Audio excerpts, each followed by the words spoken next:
is there a chance the Leafs trade Freddie at the deadline? He's a free agent coming up in the offseason.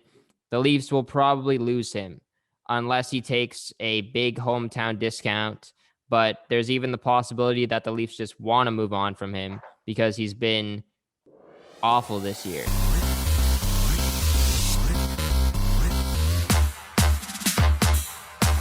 But no, I put out a tweet last night saying that I think Jack Campbell will be the starter when the Leafs start their first playoff game. So I think it's a bit of a hot take for sure. I said it on the big league as well, but I think it could happen. I think they have a lot more trust in Campbell, and Andersen hasn't been playing well at all. So I think like the rest of the way, they might go 50-50 in terms of the starts. Like if Campbell stays healthy and if Andersen stays healthy. But then I think Campbell will just play better, and then he might get the start in game one. But Yeah, I mean, I don't see why they shouldn't go with the hot hand if he's yeah, better. Like, I think you're right. I think they'll split starts. Even I think Anderson's injured again. He wasn't dressed last night, so they'll probably want to give him as much time off as possible over the yeah, last couple weeks, and then whoever's playing the best will probably get game one of the playoffs. exactly. It's crazy to think, but yeah, like Andersen just hasn't been himself at all like the past like year, I guess. I guess in the playoffs he was okay against Columbus, but still this year he hasn't given them a chance to win at all in a lot of the games. So um we'll talk about that and trade possibilities and stuff. Yeah, welcome back to Unlimited. It's been a bit of a minute, I guess, since the last episode. It's been a minute from talking sports. I haven't done a sports episode in like a month, it seems, or over a month. So this is going to be a jam-packed sports episode. Tyler Moore is back. We're going to talk a bunch of Leafs, Raptors, and Blue Jays. So it's going to be a big Toronto sports jam-packed episode today. Tyler, welcome back to the show. How are you doing today? And how are your thoughts on the Leafs? Oh, well, thanks for having me back. I always like to come back and talk some sports. And yeah, I've noticed you haven't talked about it in a while, so Yeah, good to get back in the sports groove a little bit. But yeah, Leafs have been just a joy to watch lately. They're in their annual slump, I think. I think all Leafs fans kind of know to expect a pretty terrible run of games every season. So hopefully the win last night kind of snaps them out of it and they can get back to winning ways. But yeah, it's been pretty rough time lately. Andersen not doing too well. Matthews, the goals have dried up a little bit, and yeah, I don't yeah, know. I think this slump is probably gonna lead to a trade, kind of push a trade through quicker than it might have happened, and we have a lot of days off over the next couple weeks. So I think now is perfect time to make one. But we'll mm, just see what Dubas ends up deciding to do.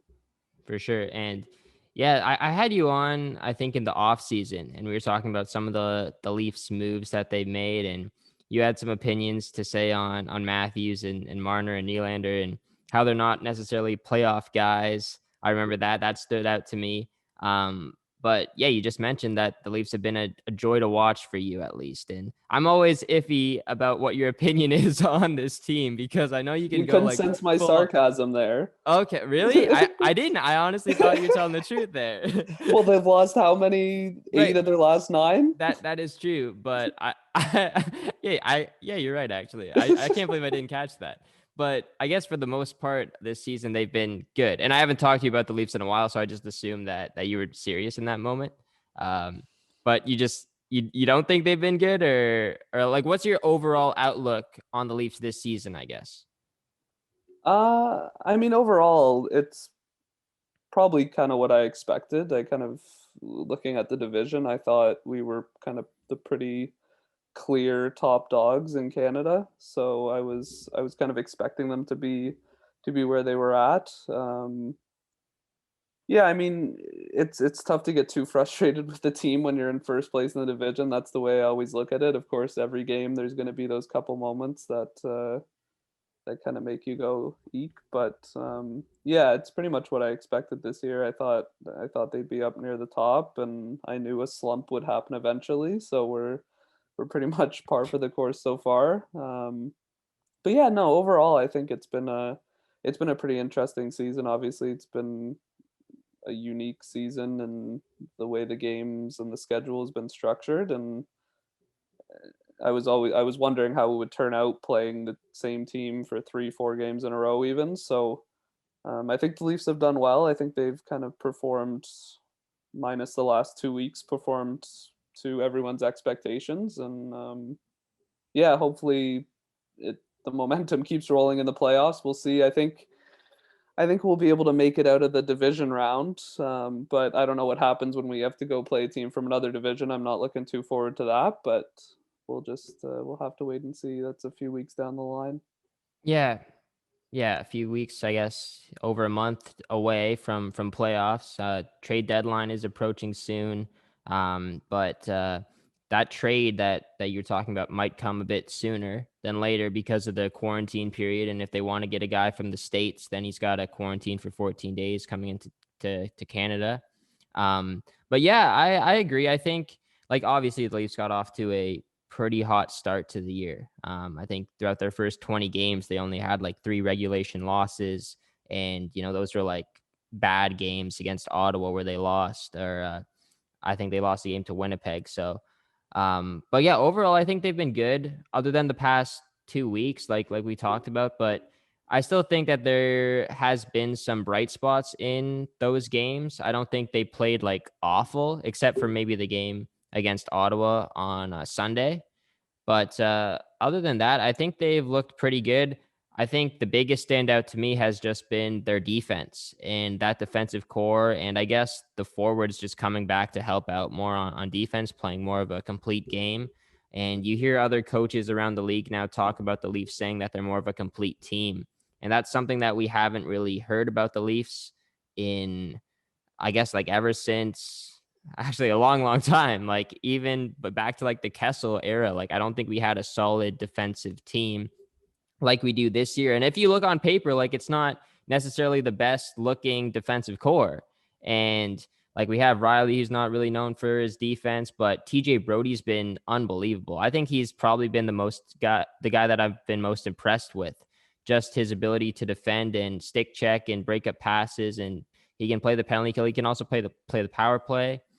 Bogosian's looked really good too. I didn't really think he was going to be this good, but he's been solid in front of the net and on the penalty kill as well. So there's definitely a lot of good positivity, and also the veterans like Wayne Mhm. Simmons, Joe Thornton, and yeah, Bogosian, Jason Spetz has been clutch. He's been unreal. He scored another sick goal last night, the Yeah, first he goal. always pulls out these just every once in a while, every 5 games, it seems like he pulls out this crazy throwback move. You think you're back in 2010. Yeah. He manages to show. I mean, he obviously has been a very skilled player his whole career, so he still has flashes of that even at his older age. But yeah, no, I think I kind of feel the same way about the Leafs defense. The first probably 5 or so games with Brody, he looked kind of shaky. I think it's just kind of fitting into a new team, a new system. But yeah, I think from what I've seen of him since then, he's looked pretty solid. He's kind of been a guy that we needed him to have, 2 guys in the top 4 that are just solid, not necessarily going to put up great offensive numbers, but just solid defensively. Him and Muzzin are, I think you need guys like that to do anything in the playoffs. So he's been a solid addition. Bogosian has been pretty much for me, for the bottom pairing on defense. As long as I just want to go a game without hearing their name, without seeing Yeah. them mess up, and if they can do that, that's fine to me. I'm not expecting anything from them as long as they just get the puck out, don't make dumb plays. That's fine with me. And Bogosian's been pretty good at that Yeah. this year. Dermott to me has looked pretty good as well. He's kind of cut down on a lot of the mistakes I've seen in the past. Mhm. Um, he's looked good. It's a shame Lettinen. didn't never really got a chance with us. Whenever I saw him, I really liked his game. He looked good at Yeah. moving the puck up. He looked pretty physical, but for whatever reason, they just wanted to run Bogosian into the ground and not give him any off nights. I thought it would have been nice to kind of do a split with him with Bogosian and Lettinen to give the veterans Well, some nights off. I But think it would have been Dermott. Like that was the thing. I think if they wanted to give Lettinen more ice time, it would have been Dermott coming out of the lineup just to have him on the left side. And since Bogosian's right-handed and he can, play on the penalty kill, they didn't want to take him out specifically. I think with like the Lettinen trade, and yeah, I would have liked them to give him more of a shot. Like I think he had tremendous potential. Former KHL top defenseman. He has tremendous offensive upside to him. I wanted them to give him a shot, like even in the top 4 at some point. But yeah, I guess the Leafs it just came down to he wasn't really making it into the lineup at all. They didn't see a fit for him this year, and they got a goalie in return. So like they got this player for free basically, and then you trade him away and you get an asset who might not be anything, but it's something, I guess. And now Mikko Lettinen can go to Columbus and hopefully get some ice time. I don't know if he's played a game. I can quickly check, but I think he could fit in Columbus. I think they'll give him a lot more ice time there. And yeah, he's got some potential, but yeah, it was a weird trade. It definitely caught me off guard a little bit, but it was only a 1-year deal that he signed anyways. And you never know. He could come back in free agency if you liked it. We might lose someone. Yeah, that's kind of what one of my friends was saying, that it kind of just keeps a good rapport between us and the KHL. Like, definitely, we knew Lettinen wasn't getting game time, so we just traded him to a team where he'll get some game time. So hopefully that leaves a good taste in his mouth. And if he has a good season, I mean, it to me it kind of depends how well he does with Columbus. I think if he has a good rest of the season, he'll be more than we can afford. But yeah, it'd be nice to see him back. Like I said, the few times I saw him in the lineup, I thought he played very well and held his own, and he can be a guy on that second power play to get some offense. And yeah, I would have liked to see him get a few more games in, but who knows? Maybe another Columbus goalie with a crazy name can come in and and be good for us a few years down the line. How is he? I think he's a young guy. I didn't check how old he was. But young, low 20s, I think. Okay. Yeah, I don't think he's had an NHL start yet. I think he's in the AHL, but it's just good depth. We lost like Kasky Suo last season, so we don't have like that much depth. We have Joseph Wall, but then I think the next guy is like, I think it's D'Agostino's his last name. I don't really know much about him, so that means that there's probably not much depth there. Yeah. So I guess just getting this guy gives us a little bit more assurance. And I think Kasky Suo is getting the start today for Nashville. For Nashville. Yeah. I've seen him in the lineup for Nashville. So yeah, he has a high rank in my Yahoo league, even though he hasn't really played. I don't think he's played. Maybe he's played like a couple games, or maybe not. I don't know if he's played. I think he's had one start this year. Yeah, that's Yahoo always does weird stuff with goalies. I don't know. They always boost them up after one start. Yeah, I gotta mention Carter Hart. I just dropped him in fantasy. He is ranked like 537th, and I had enough. He can't get a save percentage over 900 in any game. Yeah, he lets in so many goals. So quickly just dropped him. Well, he's slowly talking himself out of contention for Canada's #1 goalie job. Yeah. Oh, for sure. Yeah. When is that? That's next year, right? 2023, or is it 2024? I thought it was 2022. Oh yeah, sorry. I'm sorry. Yeah, 2022. 2022 is next year. Yeah, next year. Yes. Yeah. Why did I think? Whatever. It's an early morning. This is the earliest podcast I think I've done too. I normally do the podcast at night. We're doing this 12:48 in the afternoon. But also Tyler called this in the fantasy hockey episode. Kakkonen on Minnesota. You said that he was going to be this year's Tristan Jarry? Yeah, this year's Jarry, or the year before's Binnington. I thought he was kind of. I threw out a couple names, but he was the first name I said, and Yeah, he's been quite good. I've had him on my team for a few weeks. I picked him up like just before he went on that 9-game win streak, so Oh, perfect. he got a lot of he did a lot for me the last few weeks. He wasn't so good yesterday, No, but 6 I guess goals, he's but allowed a bad start every once in a while. But yeah, he's been a great player, and I think Minnesota will be pretty happy. It looks like they might have found their long term goalie. So yeah. I think, yeah, that guy could turn into one of the best goalies in the league, I think, if Minnesota continues to play him the right way. And at his age, like he's got tremendous potential. So I think he could potentially be, um, like, I don't want to say it, but maybe a Vasilevsky, the future Vasilevsky, Capo wow, Kakinen. I I think he could could be that good. He's got the size too. yeah. Yeah. Yeah, it just seems like Finland always manages to churn out these goalies, and I think he could be the next Tuukka Rask for them at least. Maybe he'll be as good as Vasilevsky, but I think at Yeah. least he could be kind of their new number one goalie in a few years. So yeah, good for him. I'm glad my my prediction came true, and Yeah. yeah, hopefully he keeps it up for the rest of the season. For sure. For sure.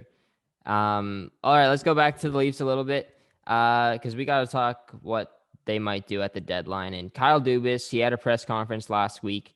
He said that he is willing to trade a top prospect in order to improve the team at the deadline.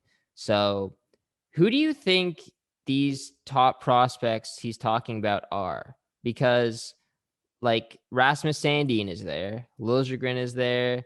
I guess technically Nick Robertson is there. But in my eyes, I don't see him trading any of those three. So, what are your thoughts on that? Who do you think he's talking about when he means top prospect?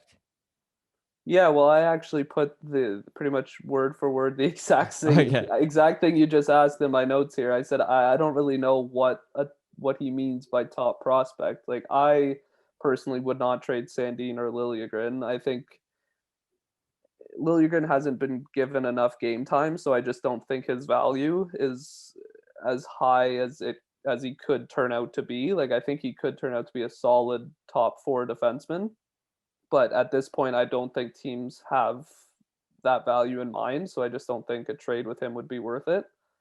With Sandine, I think I've from the small sample size I've seen, I really liked him, and I think he's still injured, or is he back now?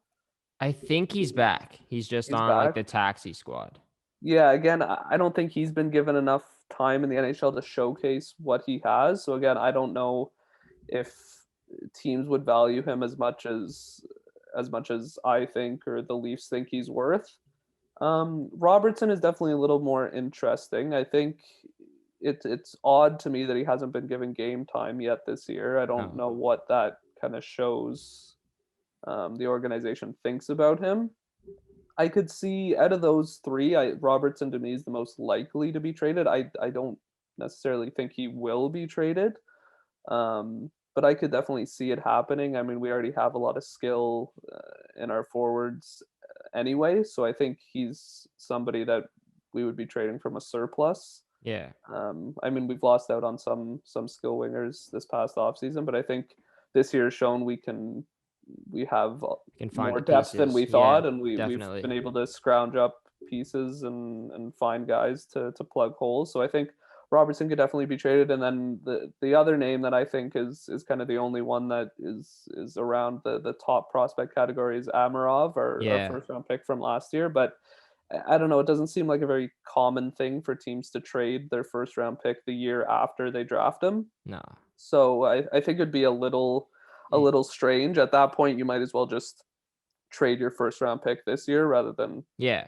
trade a guy you've already drafted. So I think of those four, I would say Robertson is probably the most likely to be traded. But um, I just, again, I don't know how much value Robertson has. It's just kind of the weird middle ground. He's how old is he now? 20, 21?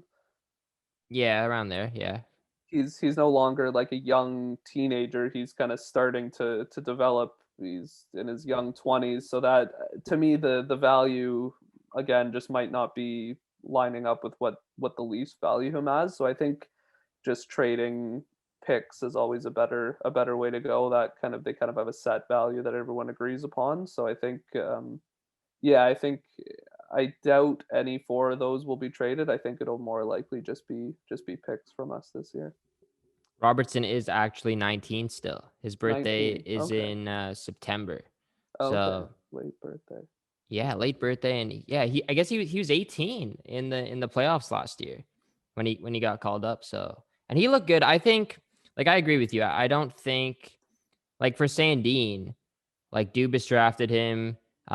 He had him in Sault Ste. Marie as well. I don't think he's gonna trade him.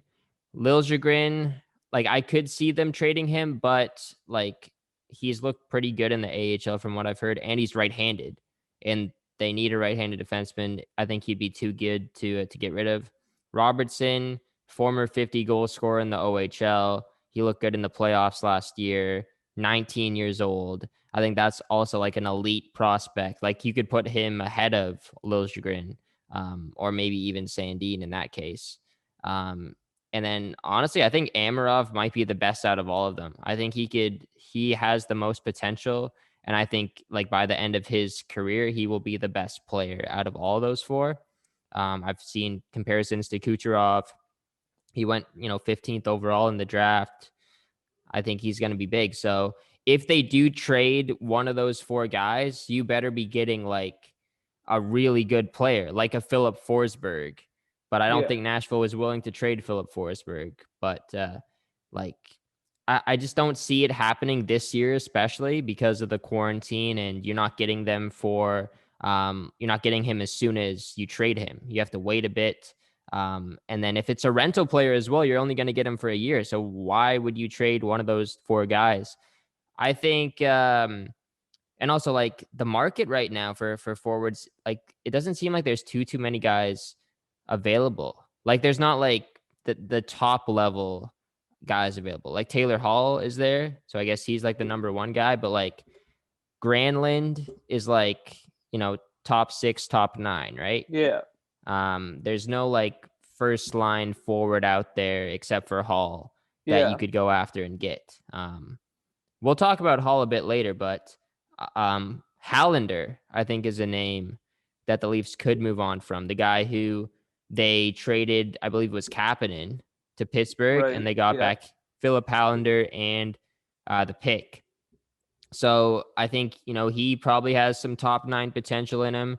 They could probably throw him in a deal along with, probably a roster player, maybe Engvall, Dermott, or Kerfoot. And then maybe you throw in the first round pick this year, and you get a top 6 forward like Grandland. I don't know if that's going to get you Hall. You might have to give up another prospect in there, or another pick. But I just don't see them trading away those big 4 guys. So I think Hallander. I don't really know who else they have in terms of prospects, but I think Hallander. I don't think we have much. I think beyond those 4 guys, it falls off pretty significantly. Like, I saw Hallander when we traded him, and he seemed like a decent prospect. But outside of him, I don't really know what we have out there to offer. And then just on the trade front, like, this year, I think Kerfoot, if a trade happens, he's guaranteed to be going the other way just for salary purposes. Yeah. And the thing is, in a case like that, where if we're getting Grandland and we can't get Nashville to eat any salary, is Grandland an upgrade over Kerfoot?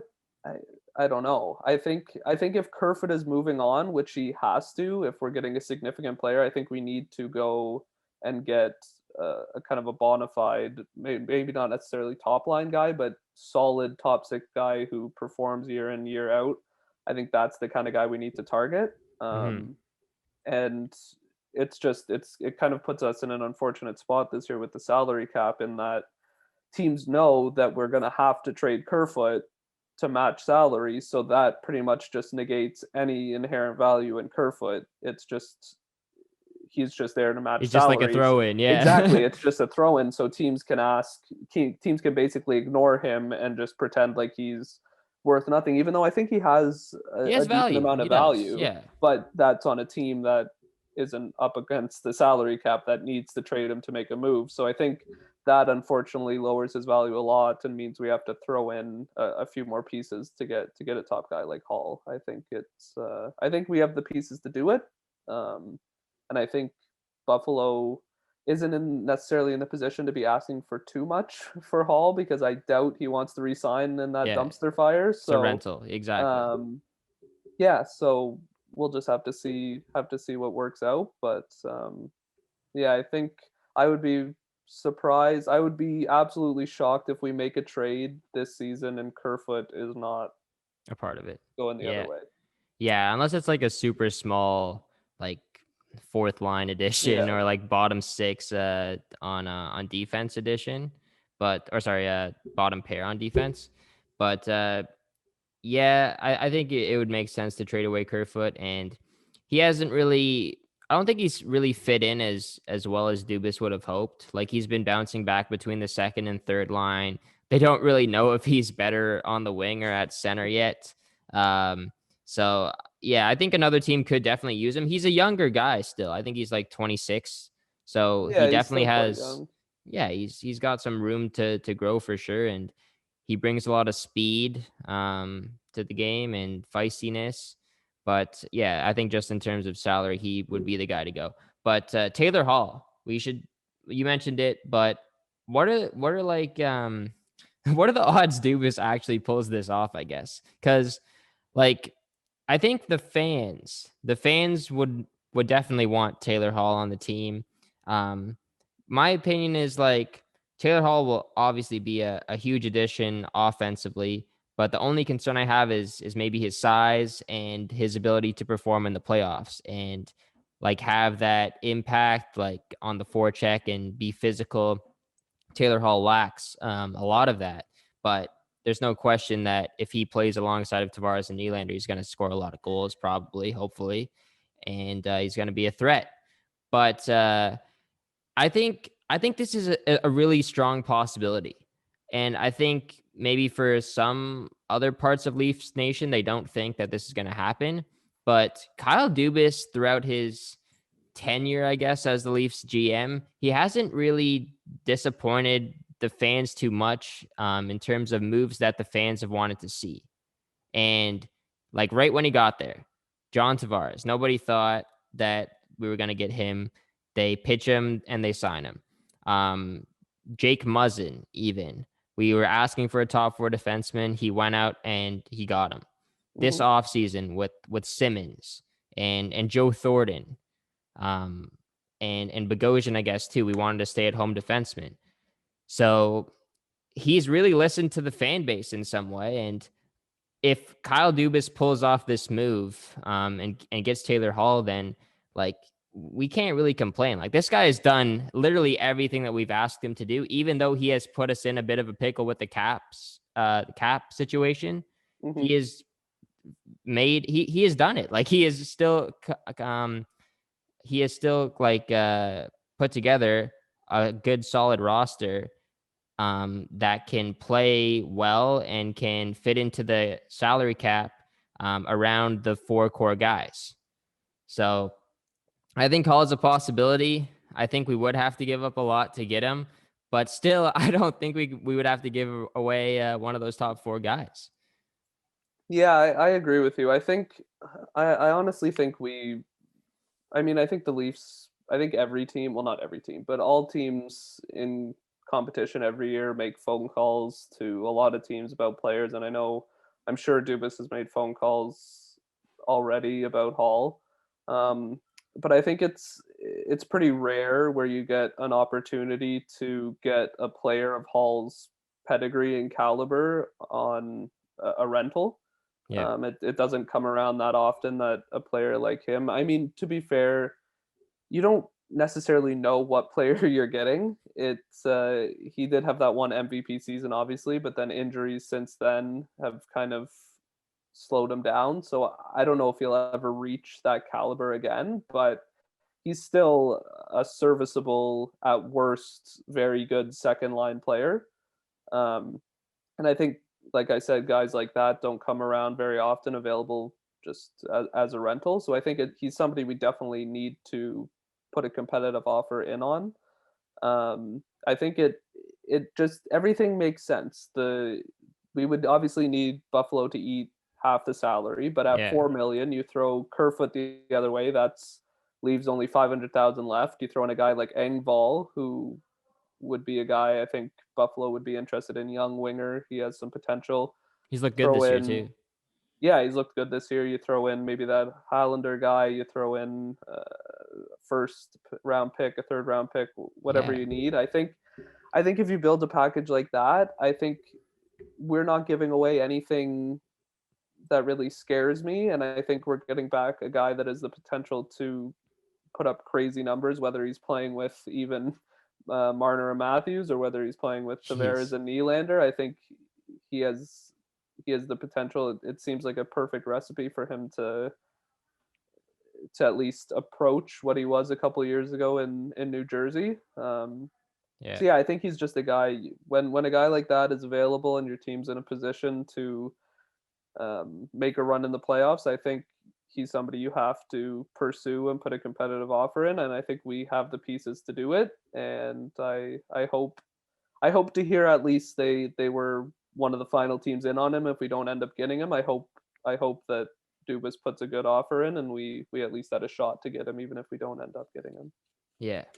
Like, I think I'm more confident that the Leafs would trade him, or would trade for him, but I'm not as confident that Buffalo is actually going to pull the trigger. Like, that's how Mm. bad I think the Buffalo organization is. Like, if they don't trade Taylor Hall, that would be Yeah, the worst thing ever for their franchise, and it would just be embarrassing. Like you're going to lose him anyways. So you just have to trade him. Like, you're going to get offers. Buffalo will get offers for Taylor Hall, of course. So they just have to take the best offer available. But there's a little part of me that's like, what if Buffalo just thinks that they can re-sign him in the off season, or they're working on like an extension with him right now or something? That's the only thing that yeah. scares me. I'm confident in Dubas that he will put a good offer in. Yeah, Yeah, no, I could definitely see I could definitely see Buffalo looking to keep him. I mean, earlier on in the season, Paul was talking about an extension. Yeah, re-signing there, yeah. but things have kind of fallen off the rails a little bit since then, so I don't know how much that's changed. Yeah, I would honestly, just the way that that organization's been run the last few years, the state that they're in right now, I would honestly not be surprised to see them re-sign Hall and then trade Eichel in the offseason. Yeah, Just definitely not. as backwards as that would be, Yeah. I would not be too shocked to see it, just the way that that organization's been managed the past few years. It's just like Taylor Hall becomes their like franchise guy and they move on from Exactly. Michael. Exactly. Yeah. But yeah, like it's just such a messy situation in Buffalo because Jack Eichel, like we don't know what's going on with him now. He's out indefinitely. And if they were to trade him, like does that affect his value as well? Well, I don't think he gets traded mid-season. I would No, be not shocked to mid-season. see him, But but still in the offseason, there could be a lot of questions about if this guy is healthy or not. Because I don't think he's gonna I don't think he's playing again this year. really, I think he's done. wow. Well, from what I've heard, just out indefinitely. There's no timeline on his return, and the way that Buffalo is playing, and it looks like they're tanking. They're trying to lose games. They might just keep him out as a precaution as well. But Jack Eichel could really just screw over the Sabres right now and just request a trade. That would be, I guess, like if they want to trade him anyways, then it's okay. But yeah, I think it's just a messy situation in Buffalo. There's no other way to put it. It's Yeah. tough, and I don't know what they can do to fix it. I thought Eichel was going to be their franchise guy for a long, long time, and in the matter of like 5 years, he might be out the door. So it's crazy to think about, but there's going to be a lot of teams interested in Eichel for sure if he is available, and I'm sure they'll get hopefully a lot back. Probably not enough back for him, but we'll see what happens there. Um, so yeah, we mentioned Hall, we mentioned Forsberg. Um, if you're Kyle Dubas and the Leafs, are you looking to add a forward or a defenseman? You think?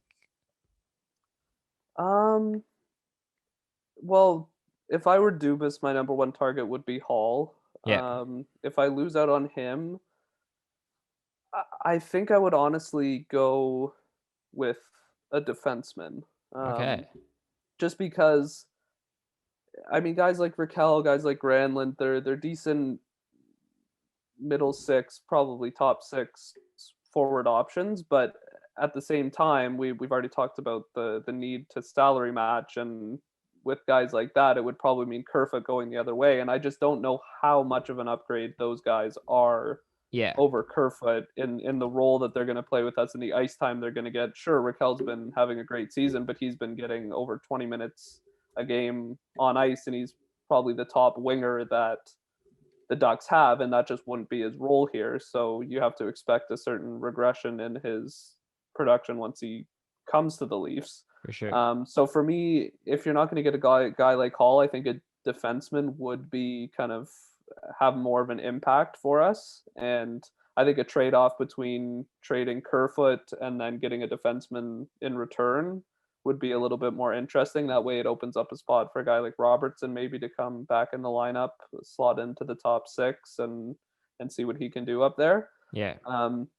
So yeah, just to name a guy that stuck out to me would David Savard on On Columbus. Columbus. I Okay. think he's a pending UFA. He's always been a solid defensive guy. I think he could slot into the bottom pairing, and I think he'd be an amazing guy to have on the bottom pairing. He'd go right on to the penalty kill. Um, and yeah, for me, the what we would need to give up isn't too much. I think a guy like Kerfoot actually has a little more value to Columbus if they are giving up Savard. I think they're a team with that lacks a little bit of depth on forward. And I think he could be good. He's shown he can play wing. He's shown he can play center. So I think he's a guy that they could slot kind of anywhere in their lineup, and he could have a good impact. And I think if you throw in like a second or third round pick, maybe a lower end prospect too, I think it would be a pretty good offer for Columbus. And Right. I think Savard would have a good impact on us, especially with the uncertainty in net that we have right now. Like what's Yeah. happening with Andersen is, can Campbell really be a starter in the playoffs? He hasn't really shown it before. So I think you kind of want as solid a group defensively as possible. And I think if we get Savard, I think that puts our defense up there, maybe for sure top 10 in the league, maybe even more. Okay. I Um, don't know. Okay. Well, my thoughts on Savard are a bit different than yours. I don't think he's like, I don't know if he's amazing. Like, where do you see him well, sliding no, in the he's not top four? amazing. Like top No, four? no, I would put him bottom six, Okay. Well, then I don't know if it's or that bottom big of pair. an upgrade then. Like, I know he'll play on the penalty kill and he's good defensively, but is he that big of an upgrade over Dermott, I guess? Yes, Yeah. 100%. He's He is an played top upgrade for four sure, minutes. but yeah. He's played top 4 minutes his whole career on a team that in Columbus that's usually been known as pretty solid defensively, and I think he's been a big part of that. I just I don't think think, you would have to give up Kerfoot and like a pick. I think you could even just do a 1-for-1 well, in even terms better of then. that. I Yeah. To me, honestly, Kerfoot really does not make enough of an impact for me to worry about it. I think Kerfoot could be replaced by a guy that's way cheaper on a rental. If we want to make two trades, I think getting like a third line center. I don't really have any names off the top of my head, but just a third line center that's on a cheaper deal. That's more of a veteran. I think he could slot in there and do just fine and do what we need him to do. Or just Um, plug Engvall in and yeah, bring even bring plug up Engvall. Robertson, Yeah, move Spets up to the third line or yeah. I think we have so many options on forward. A lot of guys this year have come through and shown that they are able to play decent minutes and give yeah. us good game time. Even a guy like Travis Boyd who came out Yeah. of He's on absolutely waivers. nowhere. He's on Oh, he's on waivers now. waivers Yeah, now. they Oh, just put that's him too on bad. waivers, so he might lose him. But he was playing power play time. He was Yeah, playing on exactly. He the was power playing play with first power Matthews. play. He was looking really good. So I think if we just have this rotation of guys on forward, I don't necessarily think losing Kerfoot is that big of a deal. And I think if we can get a solid defensive defenseman back for Kerfoot, I think the impact that defenseman will have just stabilizing back there and giving more confidence to our goalies. I think because Savard is known as kind of a shot blocker, and I think Okay. psychologically when a guy who's known for blocking shots is on the ice, I think that boosts the goalie up a little bit. They know they have a guy in front of them that's gonna sacrifice the body to help them. So yeah, I just think the net impact that we would get trading Kerfoot for Savard would help us out a lot. And then, like I said, we can plug one of the guys we already have back into that spot, or we can even go out and make a minor trade for a more veteran guy and plug him on the third or fourth line center. And I think we would be just fine. Yeah, I like it. Yeah, I guess just personally, I don't think like Savard has that same value as Kerfoot, I guess. And I feel like if we do trade Kerfoot, then you might even be able to get Savard and a pick. That's just my thoughts on it. And especially if he's only playing like on the bottom pair, like you'd probably want more than just Savard. Let's talk about a potential bigger trade here with Frederik Andersen. Is there a chance the Leafs trade Freddie at the deadline? He's a free agent coming up in the offseason. The Leafs will probably lose him unless he takes a big hometown discount. But there's even the possibility that the Leafs just want to move on from him because he's been awful this year. He's been really bad. And if Campbell takes over come playoff time and he wins them around, then I think Andersen's out the door for sure. Is there a chance that Dubas trades Andersen at the deadline? And could it even be to Columbus? And maybe you get back a guy like Korpisalo, or probably not Elvis. But I guess just in general, do you think there's a chance the Leafs trade Freddie? To me, I don't think there's any chance that the Leafs trade Andersen. I think he's still hanging on to that number one spot by a thread. I think, like you said, they're going to split 50-50, but I would be pretty surprised to see Andersen not in net for the first game of the playoffs. I think I don't know if I can't remember the last time a goalie, like a starting goalie for a playoff team, has been traded at the deadline. It just seems like a crazy. It's like crazy a GMO trade. Like exactly, yeah. it's a GM mode trade. It doesn't really happen in real life. And yeah. Also, I don't know. I don't know what teams would be kind of in the market for a goalie. Like Columbus maybe is an option, but they seem pretty happy with their tandem. Yeah. And they would have to pay him big money in the off season, and they're not really in competition this season, so they're not really trying to win this year necessarily. And besides that, I just don't know what teams are really searching for a goalie that are in playoff contention that would match up with the trade. I think we could get a decent return for him, especially if the team that acquires him is looking to re-sign him. Yeah. I think he would hold a decent amount of value, but I just think it's too complex of a trade, and I think it's putting a lot of faith in Campbell, who has had kind of one good season in his career before this year.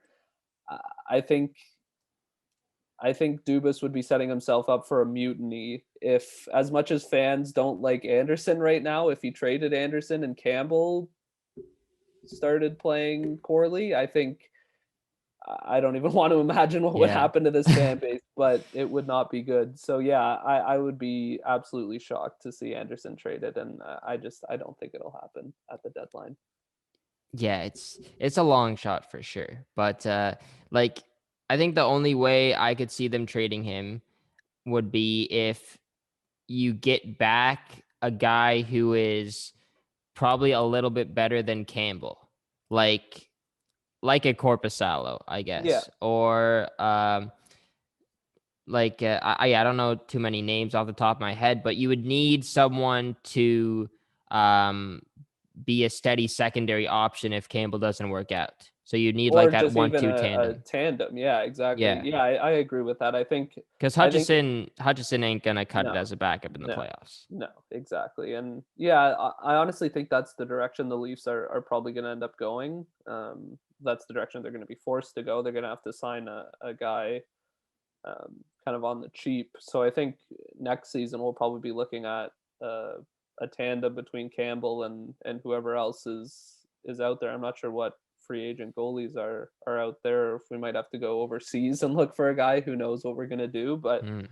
yeah, no, if we do trade Andersen, I agree with you. We would definitely need a guy back that's going to be able to form kind of a 1A 1B tandem and give us quality starts and reliable starts. But I think those are just kind of few and far between at this point. So Yeah.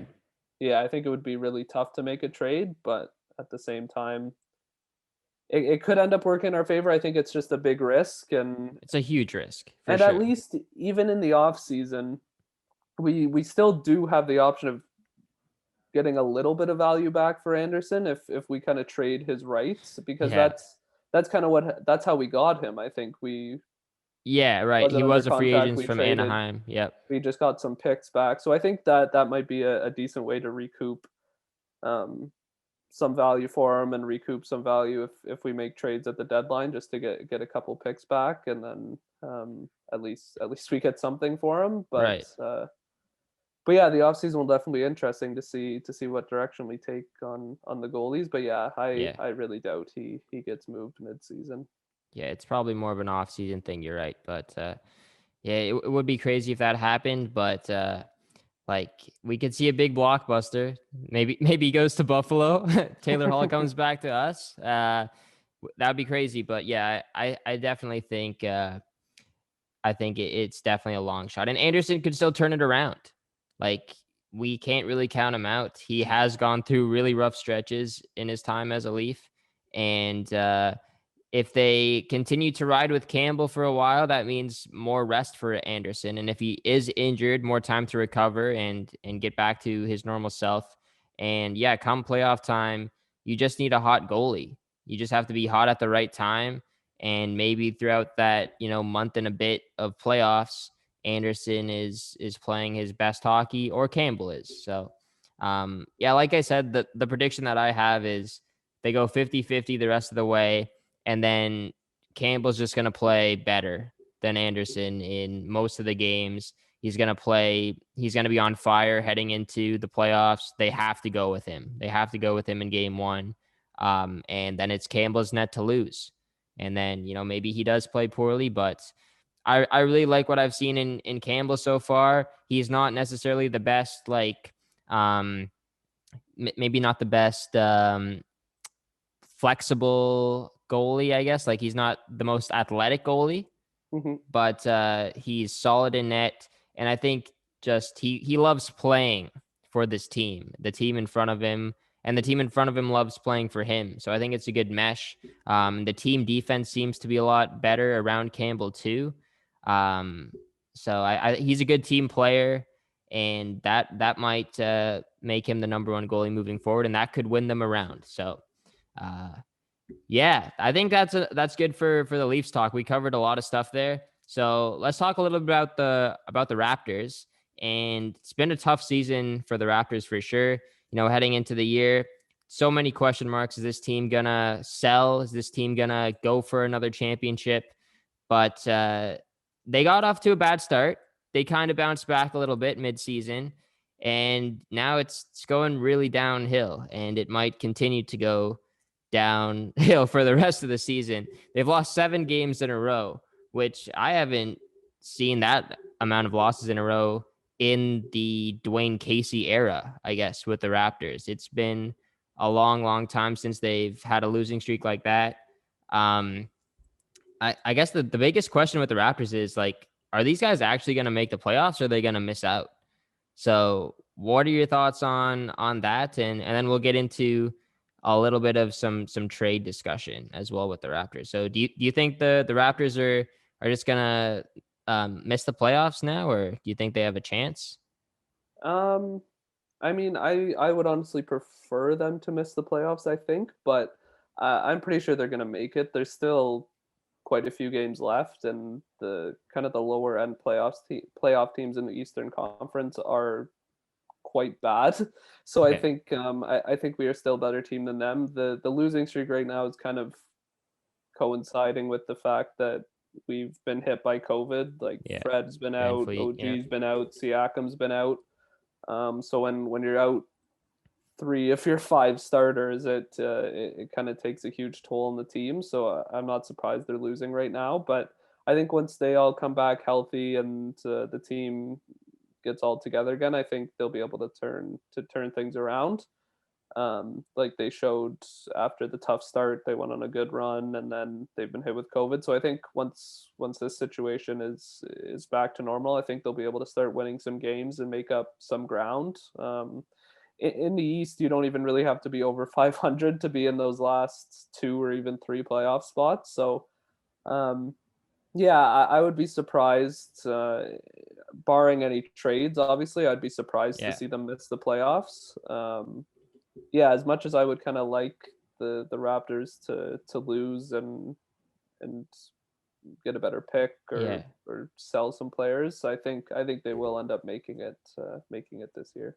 Okay, so it seems like you're going more into the direction that you want the Raptors to kind of rebuild, kind of maybe not tear it down all the way, but like sell some guys that you have expiring and get Yeah, assets back exactly. and get a higher draft pick. But Exactly. um, I don't think I don't think most of the fan base wants that. And I think the smart Raptors fans, they know like, okay, we had our good years, we had the championship. Now is the time to, get more assets back and grow for the next one. But there's some Raptors fans that still think that this team is good enough to maybe not win the championship, but like make it to the Eastern Conference Finals again. But I think like if you look at this team and just the way that this season has gone, and yeah, you mentioned like they've been hit by COVID, and it's actually like the first Toronto team that's really been impacted by COVID. So it's weird. Like normally it's the American teams that have been dealing with that a lot, but now it's us, and it sucks, and it's led to 7 losses in a row. Um, but yeah, I think that was a big part of it for sure. And yeah, I do agree with you that when these guys get back, like things will turn around and we will get a lot more wins. But we are running out of time on the season too. There's still, quite a few games left, but like we're approaching the end. It's gonna come sooner rather than later. We can make up the ground, but even if we get in, like if we're like the 7th or 8th seed in the playoffs, we're going up against some really good teams.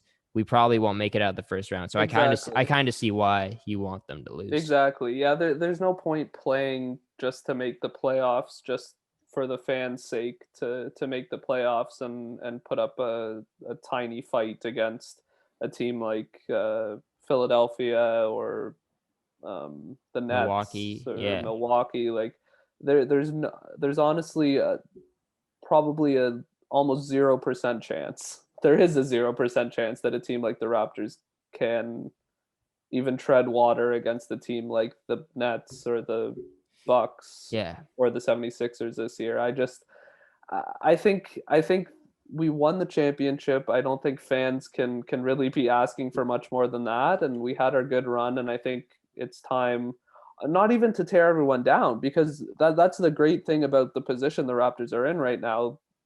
Fred is just entering his prime. OG is still young. Siakam is still young. Powell's pretty young. Um, you have a couple. Malachi Flynn has looked like Yeah, he first round could pick, develop yeah. into a decent player. Terrence Davis is pretty young, even though he's kind of been out of the rotation this year. So we're kind of been blessed in a position where we don't even need to fully rebuild. It's just more of a retool. You Mhm. trade a guy like Lowry, as much as I love him, I think he would be helping out our team. If we trade him, we get a couple of young guys in return, and in Then a he comes couple of back years to down the us. line, Yeah. then he could come back Yeah. to us eventually, or a couple of years down the line, we're again one of the top teams in the league. I think right now the way teams are being structured, a lot of teams have the older stars and they're building super teams around kind of older stars. But you look at 5 years down the line, who's going to be in a good position to compete. I don't know if the Lakers are going to be in a good position. Their stars are going to be old. I don't know if the Clippers are going to be in a good position. Their stars are going to be getting old. I don't know if Well, the Eastern Conference will still be there, I guess, with the the Eastern Conference will 76ers, stay the there. Celtics. Yeah, the Celtics The and the Nets. 76ers are going to be there, but I think the Raptors could position themselves to be kind of on par with those teams kind of Yeah. 5 years down the line, where our guys are right in the middle of their primes, and hopefully by then we have a couple other pieces from trades and drafts. We've obviously always been a good team in the draft. So yeah, I think right now is too good of a situation to pass up on, just to make the playoffs this year. I think looking 5 years in the future, I think losing the playoffs this year, trading a guy like Lowry for a couple assets will put us in a position to be a much, much better team down the line. Mm-hmm. There was actually a report that came out 12 minutes ago that the Heat are interested in Lowry, Yep. and they're also interested in LaMarcus Aldridge, but some names rumored to maybe coming back if the Raptors do trade him. Tyler Hero, and I think a lot of fans would be happy if we got him back. I feel like that's a bit high though, to get him back for Lowry. Yeah, that does seem pretty steep. I mean, if we can pull it off, that would be a great trade. But Yeah. I've heard a name like Duncan Robinson, who's been a decent guy. He's a great shooter. Still young. Precious Achiuwa, I think. I'm probably butchering his name. He's a rookie that I've heard his name floated around a little bit. It looks like he has some potential with our player development capabilities. I think we could turn him into a good player. And even you look at the 76ers, who's obviously been associated with Lowry, being that he's from Philadelphia. You have guys like Shake Milton, Matisse Thybulle, Tyrese Maxey, guys like that are all young guys that I think could slot in and contribute a lot to our team. And then you get probably a first round pick or two in return as well. So I think, yeah, I think there's a lot of names out there that I think fans should be very excited in. Just look at the history of the young guys we've gotten out of nowhere. You draft Siakam late in the first round, you get Fred VanVleet undrafted, or Powell's a late second round pick. Like all these guys have come in here and we've managed to mold them into great NBA players. So yeah, I think if you get a couple young guys back in return, fans should be looking at that as a huge win, just Definitely. for the future potential of what we can turn those guys into. Yeah. And yeah, if I'm a Raptors fan, like you can't really be complaining about Lowry leaving. Like he's done so much to the city and to the franchise. He'll go down as one of the greatest Raptors ever. And if he leaves and he knows that the Raptors are getting a good return, then like it's almost as if he's just helping you out even more. And you got to Exactly. say thank you to him for doing that. And he's already said like he's retiring as a Raptor, like 1-day contract. Who cares? He's going to retire as a Raptor. So if this is the end for Kyle Lowry, I think if you get a good return, then it's worth it for sure. I don't see them winning another championship in the Lowry era. Like maybe when Lowry's like a lot older, he's like a bench player and he's just like he signs that 1-day contract to just be a part of the championship team again. Yeah. But yeah, I think the Lowry era could definitely be coming to an end, and you got to look at the future. And I don't know if it's going to be 5 years down the road. It might be a bit longer than that, but we do have some pieces that could definitely still make us competitive, like VanVleet, Powell, Siakam. Like we'll be a playoff team. But then it's just going to come down to, the deadline acquisitions, the free agency pickups that we make to really put us over the top and compete with the bigger teams. So I trust Masai that he can definitely do it, and Webster. And when that time comes around again, I know they'll go all in. So it's not going to be this year, we don't think, unless they completely turn it around when all these guys get healthy again and they surprise us in the playoffs and they win around, but probably not going to happen.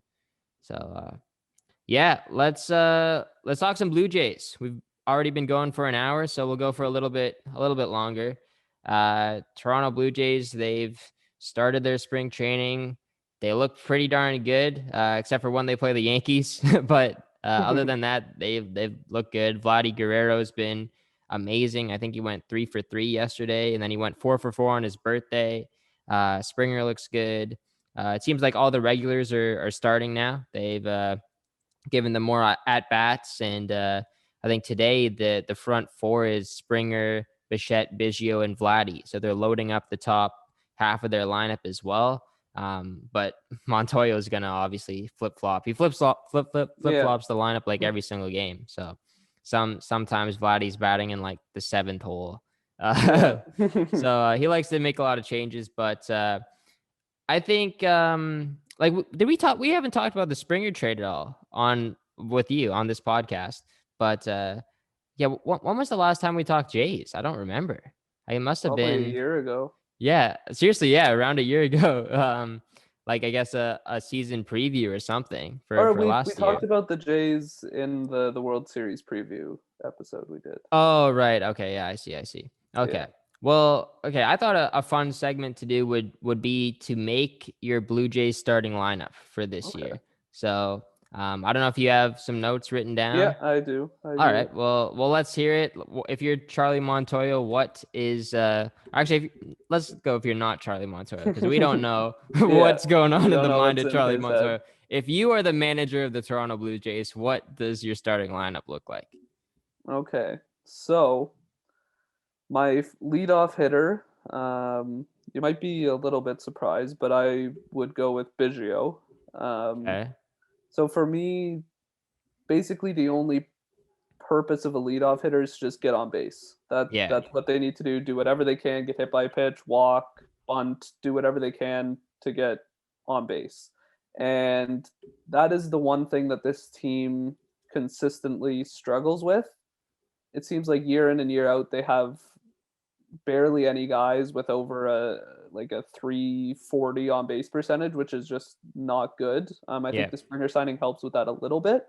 But Biggio last year had a 375 on base percentage, which was the top on the team.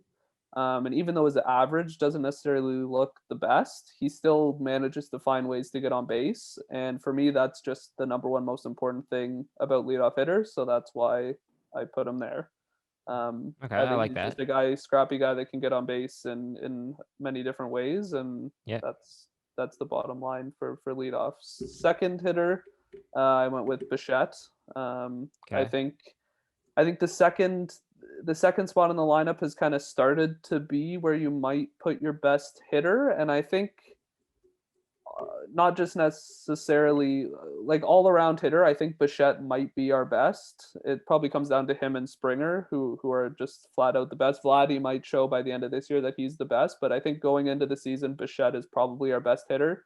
Okay. I think he has the ability to hit over 300 every year, but even a guy like him, I forget exactly what his on base percentage is, but he hit over 300 and his on base percentage was not over 350, which just blows my mind. I don't know how you get on base so little while still hitting like 311. But that's crazy. Anyways, I think he's just a good contact hitter. He's shown a little bit of power, so I think he'll slot into the second spot quite well. And then I put Springer in third. I think he's got the mix of power and contact that I think he's kind of the blend between Guerrero and Bichette. He kind of has a bit of Guerrero's power, a bit of Bichette's contact. So I think he slots well in the third spot. Then Guerrero fourth, obviously cleanup spot, big power bat, somebody that can clear the bases that are hopefully going to have a couple guys on by that point. And then I put Hernandez in fifth. I think he deserves to start the season up in the lineup. We'll see if he can at least maintain, if not build on what he did last year. So I think he deserves to be there. Yep. And then Gurriel, sixth spot for me, just a pretty solid all-around hitter, a little bit of power, more so contact. So I think he fits well kind of outside the power spot of the lineup. Okay. And then I put Semien at seventh. he wasn't the best last year, but he's shown in the past he could be a good hitter. So I could definitely see him moving up, maybe into the fifth spot, or even maybe one of the top spots in the lineup, depending on how Biggio performs, depending on how Hernandez performs. I could see him moving up. Yep. And then Tellez in eighth, just he'll be kind of DH, some first base time. He's a solid power bat, but obviously not good contact. So he's kind of lower in the lineup for that reason. And then finally Jansen, who I guess we'd kind of hoped he would show something offensively in the minors. He always managed to show something offensively. So maybe this year he'll manage to do something. His defense is elite. Well, maybe not elite, but his defense is very solid. So yeah, hopefully he can show a little bit more on the offensive side this season. But I guess time will tell. All right, so where's Randall Grichuk? Bench player? Yeah, no, I wrote the bench. Yeah, much to your delight, Grichuk is going to be a bench player. I think. Wow. Okay. I mean, I think you'll get some DH time. Games that.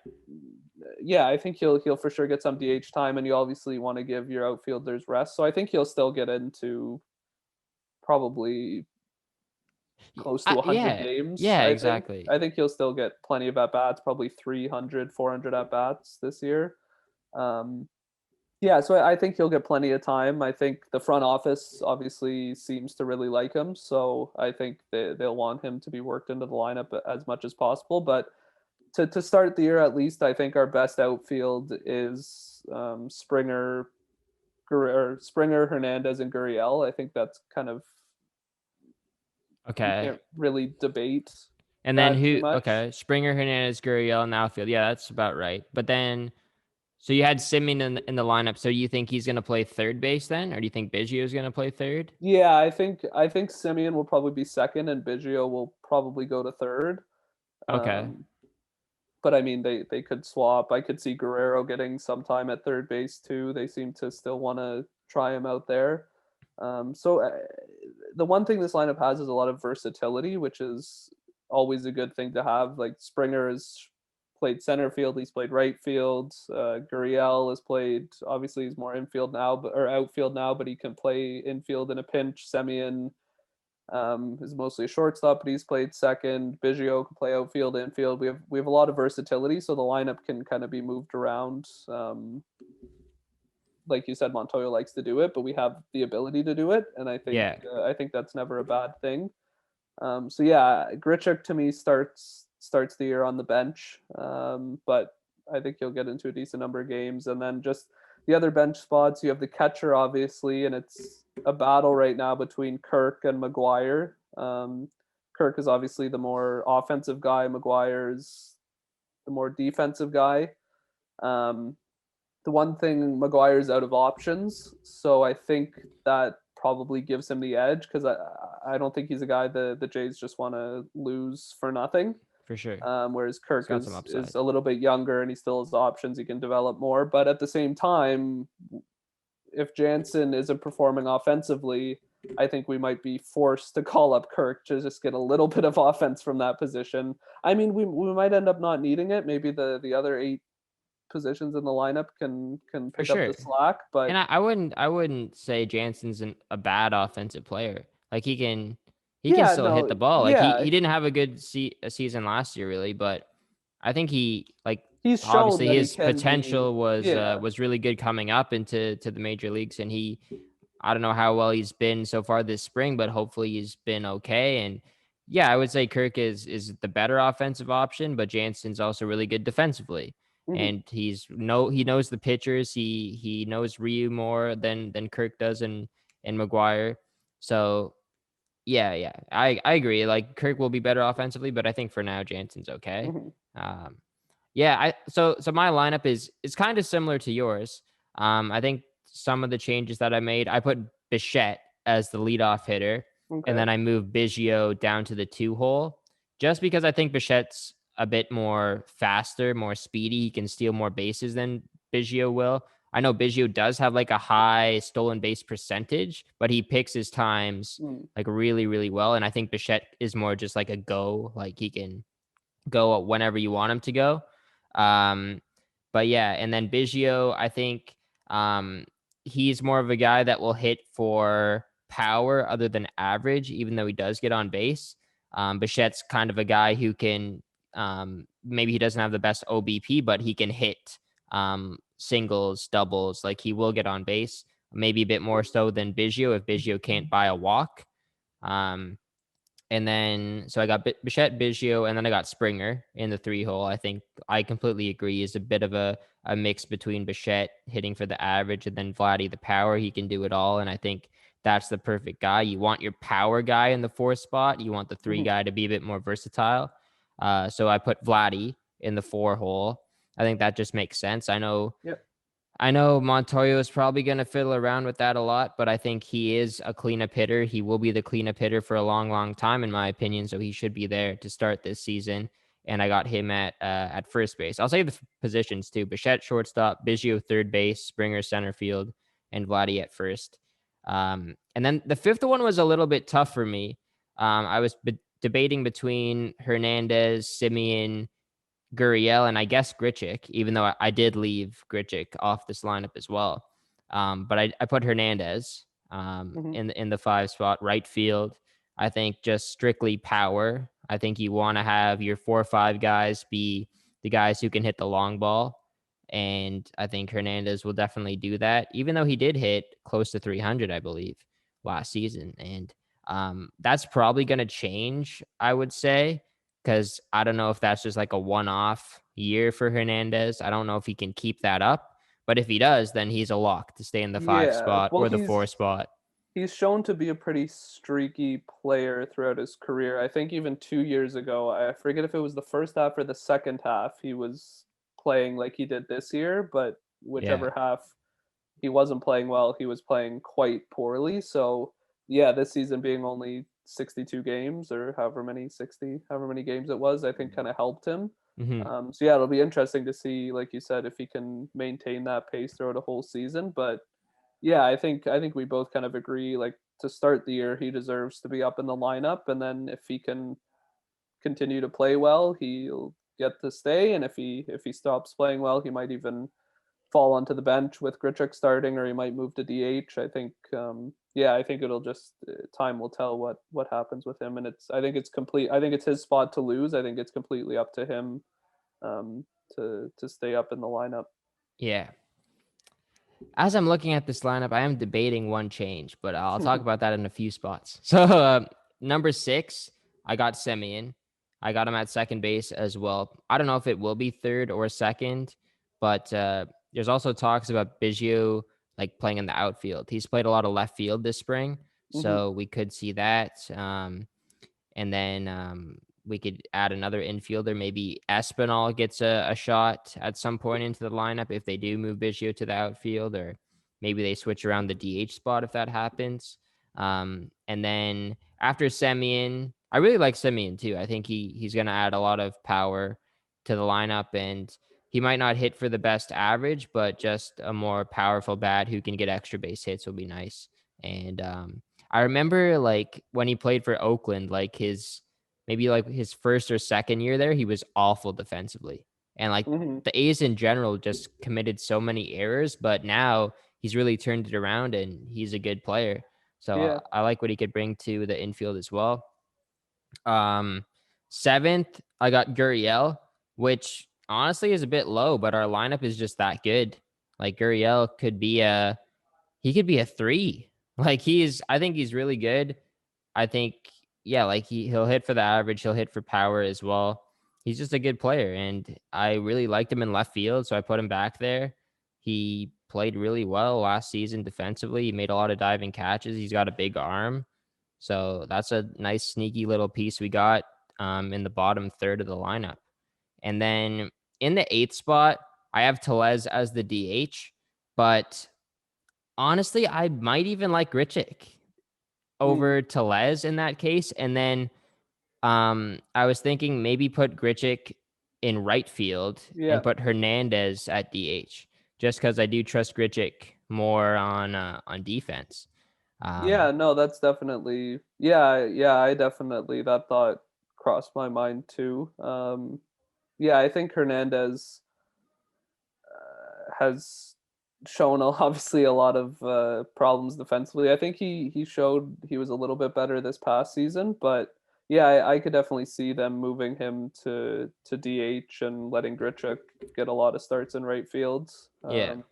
Also, And like then they're just paying Grichuk so much money too. exactly, It'd be tough to exactly. see him start on the bench, even Hmm. though, like, I know I'm not a big Grichuk fan, but I liked what I saw out of him last year, and he put up some really good numbers. So if he continues that and he's batting 8th in the lineup, that's an elite guy who should not be Exactly. batting 8th in any other major league lineup. Yeah, it's all about perspective. When he was one of our best players, Yeah, he definitely is not a caliber to be one of the best players on your team. But if he's batting seventh, eighth, ninth in a lineup, I think he's one of the best seventh, eighth, or ninth hitters probably in the league, like for you sure. said. So, Definitely.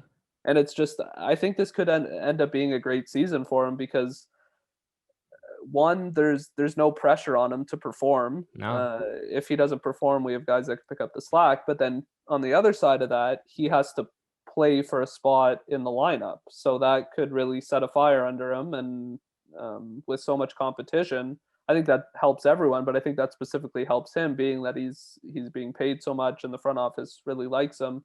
I think he could end up having a pretty good year this year, just based off of a drive to get as much game time as he possibly can. Yeah, I think he could have a big year as well. Like, yeah, last year just completely surprised me. I think, did he hit 30 home runs last year?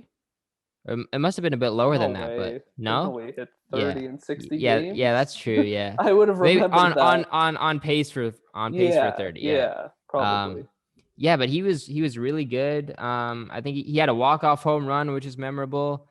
He kept his average up, which I was really surprised. Didn't strike out as many times. So if we can have him batting 8th, like, yes, please. And then Danny Jansen as the 9th guy too. I think he's got potential. Um, and if it's Kirk batting in the 9th spot too, this is a really good lineup. Like, this is arguably a better lineup than the 2015 Jays. Hmm. Yeah, exactly. I think it's not too far off from it. We might be missing a little bit of star power, but I think Vladdy could definitely turn into like an Encarnacion Oh, or I think just the difference with this team is we have youth, which makes it exactly. even more exciting. I think probably 3, 4 years down the line, this lineup will 100% be considered better than 2015 Jays. I think they could even show it this year that they're Yeah. better, but at the very least, probably 3 years, I could definitely see them being considered as the best Jays team in a very long time. Yeah. Yeah. And Shapiro said like this is the first year of many championship caliber years. So he has a lot of high hopes for this Jays team moving forward, and I think the fans do as well. I think the one struggle might be the pitching rotation right now, but if we can, find guys that can eat up some innings in the bullpen to help us out a little bit, I think we'll hang in there at least, and hopefully the offense makes up for it. But I think we're coming to the end of the show. But I mentioned the Yankees a little bit at the top. The Jays are already losing 4-0 to them in the second inning. Of course they are. Tanner Roark, 1 inning pitch, 4 earned runs. So yeah, not a good start for him. And yeah, like I just mentioned, it's going to be coming down to the pitching. Hmm. And we have to be able to hang in there with the Yankees, especially because I think they're really the only threat in our division. Because I still think the Red Sox are like kind of considering a rebuild. They're not really sure what they're doing. So I still see them finishing third. And then Tampa Bay they're going to have a major drop off, I believe, after losing Blake Snell. Um, And Charlie but Morton. and Charlie Morton. But like, I mean, Kevin Cash is still a great manager, and he could get them a few wins just by managing them to a few wins and picking his guys right and dressing a good lineup. But and then Baltimore will just be at the bottom, I guess, for a while, a few more years at least. And yeah, I think the Jays' real competition is the Yankees. Are you worried that the Jays might run into a problem with the Yankees this year and they won't be able to get by them? Um, yeah, I could definitely see us. We seem to always have good series with the Yankees. The like back in the 2015-2016 seasons, we always seemed to put up just very solid. They were solid, we were solid against them. So I think it could definitely be sort of the same thing this year. Like you said, I think it comes down to pitching, Yeah. and I honestly feel like our rotation is the best it's been in a few years. Okay. I think we just have obviously a lot of question marks, but I mean, if you just want to run through it quickly, I put notes about all of them, Sure. kind of what I Yeah, the thought. lineup. Yeah, yeah. The Yeah, rotation. Sure. Yeah. yeah. So for me, all of a sudden we just have too many lefties. We have three lefties in the rotation now with Ryu, Ray, and Matt. Yeah. But I think having a lefty heavy rotation is not necessarily a bad thing. I think most teams You know obviously what? It might don't work have out. that. Exactly. Yeah, Because of that, it might throw off the lineups a lot. It yeah, might help them. Might give us an exactly, advantage. exactly. So yeah, Ryu, I was pleasantly surprised last year. I know I made a call that he would. I think I said he'd have a ERA Like over over four. three Oh yeah. over Oh 350 or yeah. something Okay. like that. But Hmm. he managed to keep a keep his form from the year before. Obviously not that good, but he was still very good for us. Yep. And then Robbie Ray, I honestly think he's the analytical darling of this team because I don't really get it because he's not good. Do you remember Wilmer Font last year? Yeah. How he just wasn't good, but they just kept on giving him innings. Yeah. That to me is Robbie Ray. On the statistic side, what I think they love about Ray is his strikeouts. He's the last few years he's averaged kind of around 12 strikeouts per 9 innings, which is pretty elite numbers. Wow. That's pretty good. And Yeah.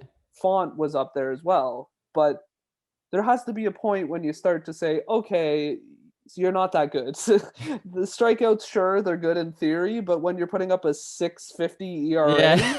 maybe we should stop playing you. But anyways, Bullpen guy is fine if for the yeah, strikeouts, but yeah. exactly. Rays looked good in spring. The last time I checked, in 8 innings, he only has given up 2 earned runs. Um, Okay. so he's looked pretty good, and they signed him to pretty decent money. So they obviously believe he can be a solid pitcher for them. So hopefully he turns out he's again a lefty. So hopefully he stays healthy and puts up solid numbers. Rourke is to me he's the one guy that I could see being out of the rotation at some point this season. He Right. only has one year left on his deal. His first two spring outings were good, but his last two have been quite bad. So yeah, to me, it's either going to be a bounce back year or he's just going to be out of the rotation probably by mid-season.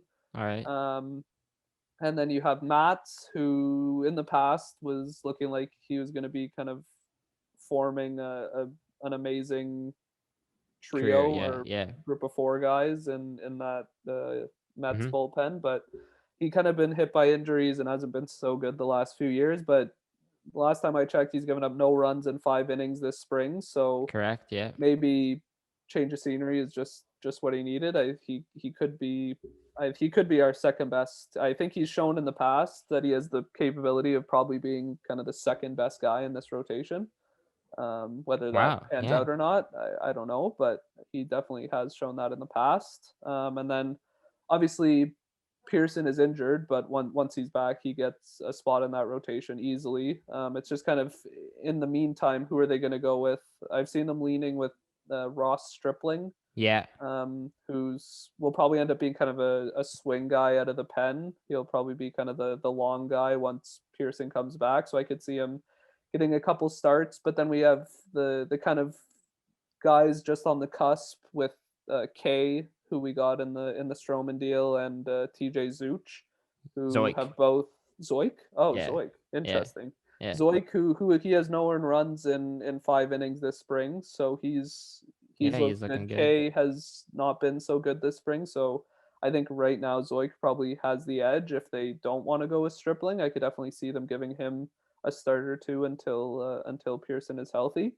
Hmm. Um, and then just two guys that I don't think will play this year, but who should have fans looking forward to. One, Simeon Woods Richardson, who was the other pitcher we got in the Stroman deal from the Mets. He's still only 20.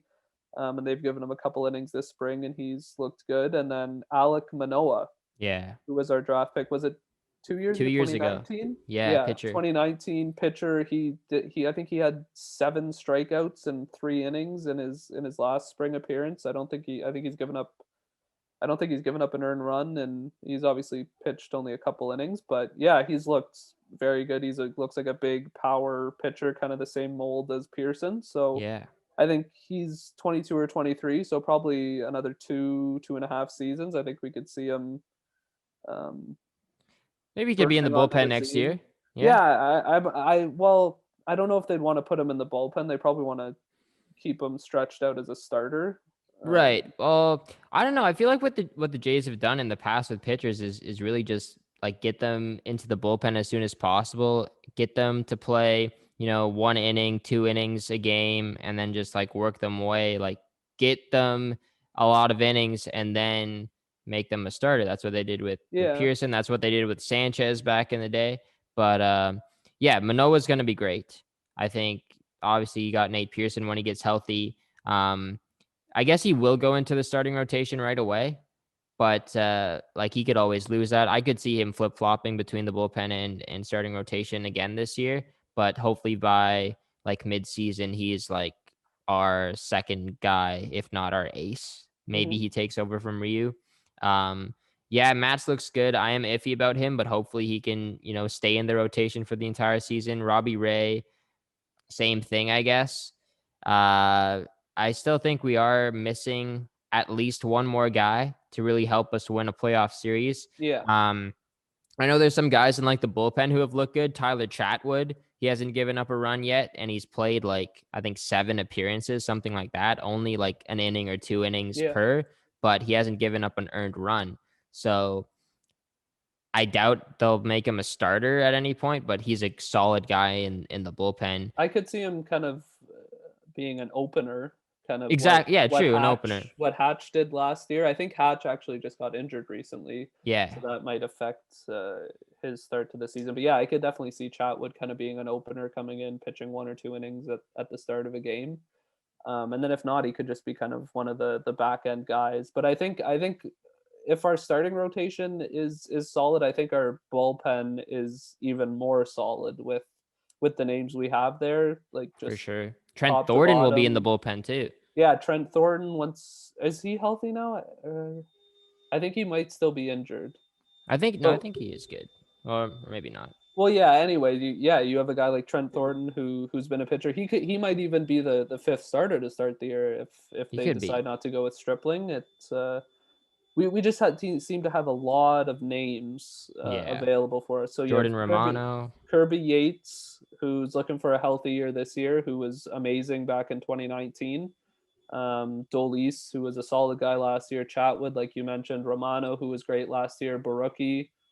Again, yep. I think they've decided to make him a bullpen guy because they haven't really stretched him out this spring. He's only pitched kind of 1 innings in every one of his appearances. So I think they've decided he's a bullpen guy. As much as I would like to see him have another chance in the rotation, I think that ship has sailed a little bit. But I think he'll be a solid guy in the bullpen. They brought David Phelps back, who's given up no runs in 4 innings this spring. Hatch, who was pretty solid last year. I think he's a lefty as well, so he could be kind of the opener role he did last year a couple times. But like I said, he just got injured, so that probably affects the start of his season. And then you remember Francisco Liriano? Yeah, got him back in 37 years old. I think. I think he's. I've heard that he's set to make the team. I've read a couple articles saying that he's pretty much a lock at this point to start the team. Or to start the year on the team. So was he for him? He played in the wild card game, right, against Baltimore? I think he came in late in the game. I think so. Yeah. I think he might have gotten the win in that game. Who did we trade for him? Him. Drew Hutchison, right? No. Pittsburgh. Oh right, yes, you're right. Yeah. So it's good to see him back. A lefty veteran guy. I told you I want some nostalgia. Years. I need some nostalgia. Yeah, I need some of these older guys to come back. A little bit of nostalgia. Yeah. He was only here for like 2 years, but yeah. Yeah. I think he was a great player when he was here. I always liked him. He was reliable. He was kind of like that Marco Estrada type, like not the Yeah. fastest thrower, but could still put up solid numbers. And then the last couple spots in the bullpen, it comes down to quite a few guys. AJ Cole, a guy we had last year, who was pretty decent. He's on a minor deal, so he could make it. Julian Merriweather, who was the guy we got in the Donaldson deal. Right. He's been struggling with injuries. He's yet to pitch this spring, but the front office seems to love him. Like I think they drafted him back when they were with Cleveland. So he's a name to look out for. Kay might make the bullpen if they decide they don't want him to just pitch in the minors. Zoik might make it. And then a guy who's kind of come out of nowhere, Kirby Sneed, another lefty. He's 24 years old. He's given up no earned runs this spring. So he could be kind of that lefty specialist out of the pen. So yeah, it just seems like we have tons of different names, and if one guy doesn't pan out, another guy is there to step in. So I think the bullpen, we could see a lot of change throughout the year, but I think overall we're in a pretty good position to have a solid core group of guys at the back end of the pen, and then a little bit younger, more change in the front end, the less high leverage innings. I think we'll have quite a few options to play with. Yeah, we got a ton of depth, and it's a good balance between lefties and righties as well. It looks like in the bullpen, if we, it's a good bullpen. It's a really good bullpen, and yeah, like I said, I still think we need at least another starter, maybe at the deadline throughout the season, if we really want to make a strong playoff push and compete with the Yankees.